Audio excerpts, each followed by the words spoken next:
काम मुश्किलों में आए सबकी बिगड़ी बनाए, काम मुश्किलों में आए सबकी बिगड़ी बनाए, वही मौला हमारा।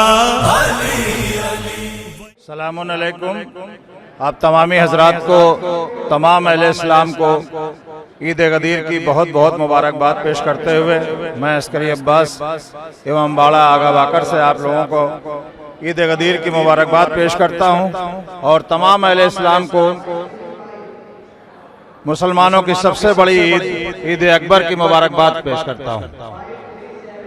और मैं चाहता हूं कि सारे मसलक के लोग, मुसलमानों के सारे मसलक के लोग ईद गदीर को समझें और इस ईद की अहमियत को समझें। इस दिन ईदी बांटें, नए कपड़े पहने, गरीबों में खूब ईदी तकसीम करें, एक दूसरे से गले मिसलें और इसकी अहमियत को बताएं।